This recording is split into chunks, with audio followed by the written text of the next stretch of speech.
Well, hello everybody out there in YouTube land, Facebook land, Never Never land, and the land of the rubber band. Yeah, this is Chief. Yeah, I know this our peak and Dead Eye Dan doing stuff for 66 Hellride.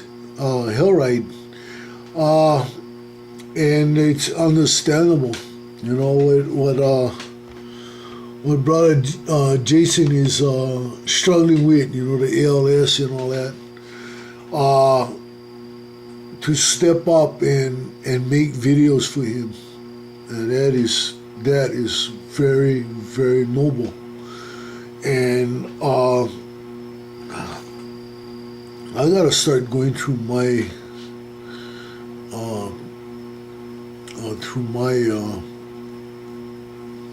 my country music and looking up stuff that maybe I can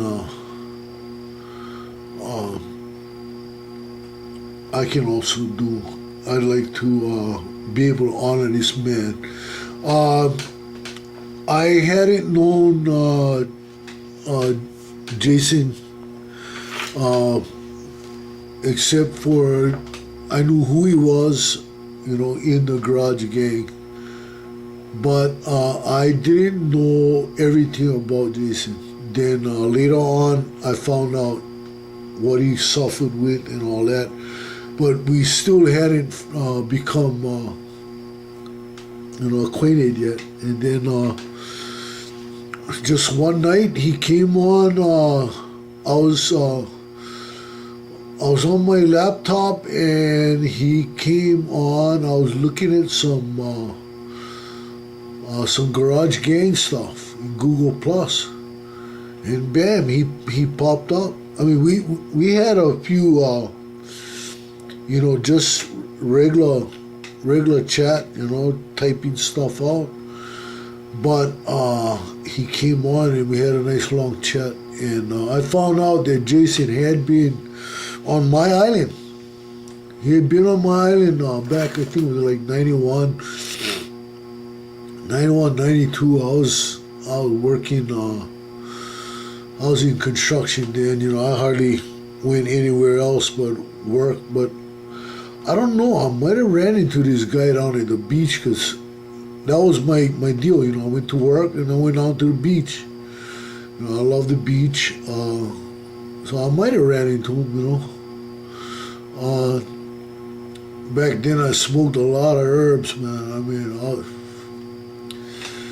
but, you know, being in local tree operating engineers, brother, we had so much money. We didn't know what to do with our money. You know what I mean? And those were the days. But he and I, we had talked, and he mentioned Kona and all that, and loving the beaches, wishing he had. I mean, he had mentioned that, you know, he would have loved to know more about, you know, Hawaiian culture and history and all that. And I was able to share a lot of stuff with him. And that was a great time. And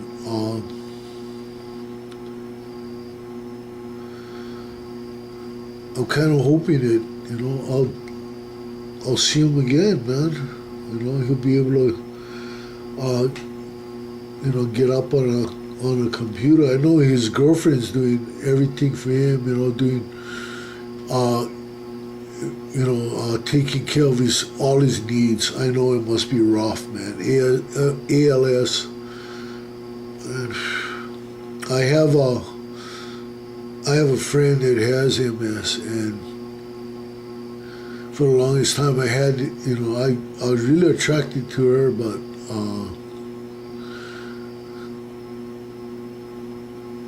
it just never came about, you know. And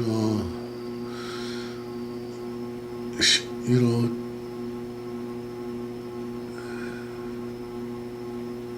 I know she's suffering. She doesn't have ALS, but she has MS. She has multiple sclerosis, and it's really, really rough knowing that it's just a matter of time, you know. And, you know,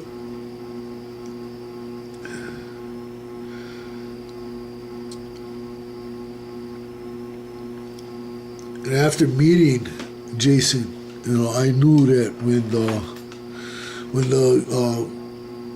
the Brothers of the Road big erection, you know, came up, I knew who I was going to vote for. It was just open and shut, you know. I was going to vote for Jason, you know, straight up. The guy is for real.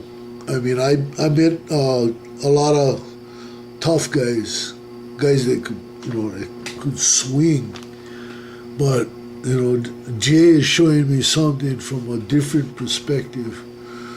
He's swinging with a dreaded disease, and wow, he's swinging. He's going down swinging. You know, and when I look at what the Garage Gang means to me, and how it's a brotherhood, and the types of brotherhoods that I came up in, you know, when I was riding, you know, all the bikers I rode with, man, we were, you know, you mess with one, you mess with us all, you know what I mean? And in prison it was like that, you know. We stood by our own, you know, and we had this solidarity in our own dorms, you know, because, yeah, you know, we had the factions and all that, but even that was pretty much splintered, fragmented, you know, and some dorms thought they were better than others, and we were all in the same faction, you know. We had Hawaiians, you know, we had the Hawaiian faction, and we were, you know, but we had other dorms that thought they were above the other, you know, and so there was solidarity in a lot of our dorms. Dorm 1, when I was in Dorm 1, I was on solid dorm. Then I remember the first time I got locked up, and they sent me to prison on Oahu, Hawaii State Prison, originally known as OP, Oahu Prison, which is, oh man, been throughout, been there throughout the entire territory, you know. Been that prison was over 100 years old by the time they tore it down, and I pulled time in there. And first dorm I pulled time in over there, besides the unit, the holding unit, was Dorm 5, and that's a gladiator dorm. And hey, straight up, we're gladiators in there. The way we took care of business and all that. And so I always had this thing about solidarity, whether it came from a negative source. It became, it eventually grew into the way I am today, with my positive outlook at solidarity. You know, here in the Garage Gang, there was one, I think, might have been last year sometime, or somewhere around there, or maybe the year before that. There was some guys that was cutting down VW Darren, and when I got wind of that, oh brother, I made some videos just telling them straight, man. Well, I tell you what, come hate on me. You got money, I don't, but tell you what, you look in the credits after this video, you see exactly where I live. You jump on a bird, come to the Big Island, come look me up, and see what happened to you when you walk in my driveway spewing hate. And then look around you, look at all that steel over there. But I bounce some of this steel off your head, and like my insurance policy, it's a your fault insurance policy. If I cripple you or kill you in my yard, your fault. I had gotten like that. You know what I mean? Just because I didn't like the idea of somebody bad mouthing a garage gang member, and I still don't. I'm not spewing hatred anymore, but but I was just coming back from being away, locked up, and all that stuff, and something about the garage gang really helped me to come back, man. I was really struggling, I struggled with PTSD. I struggled with depression, and the PTSD is from what I had to do in prison, what I have seen, the death, seeing men demoralized, young guys come in, man, they thought they were all that. Then there's like 30 guys line up at the cell, all fucking them in the ass, you know what I mean? I'm like, whoa. I never, I came up in a one-horse town. I didn't know this shit, you know what I mean? And now I'm seeing it, and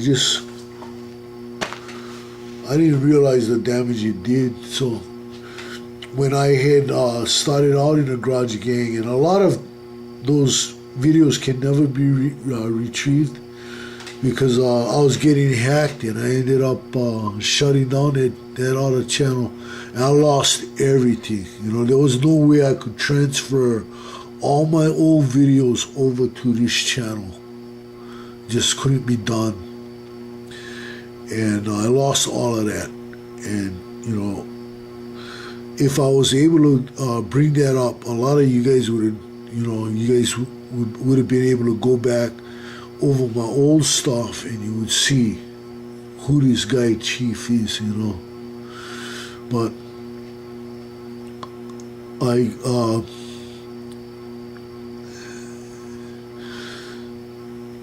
learned a lot here, and I found a solidarity.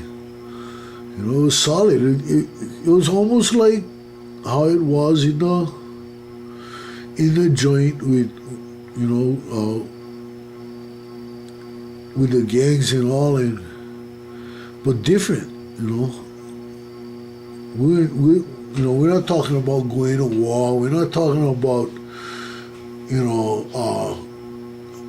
power and money and that kind of stuff. What we're going to run, what actions we taking over and all that stuff. It was not about that. Man, it's cars and tractors and welding and machining and all kind of stuff, man. You got guys that work with wood, Matt from Buck's Wood Shop. I mean, there's all kind of stuff out there. 63 Impala, too long, with all his stuff, and Richard Peak, our Peak, man, with everything that he does, When I first met him on YouTube, I was still on Oahu, and he was doing gas can banjos. Just so happens, Jason, 66Hellride, he has one of those banjos, and I didn't realize that I watched RP build that banjo for this guy, and now I see, wow, you know, now I understand why RP Kendera are doing this for Hellride, man. You know, hey, I understand. Like I said, you know, hey, when people were talking about the big erection, brother of the year, I just started harping, you know, and just saying, hey, 66 Hellride, 66 Hellride, 66 Hellride, you know, because I found out about him. I got to talk to him. We made a connection, and wow. So this one's for you, Jason. Aloha, my brother. Ma'alama pono, which means take care.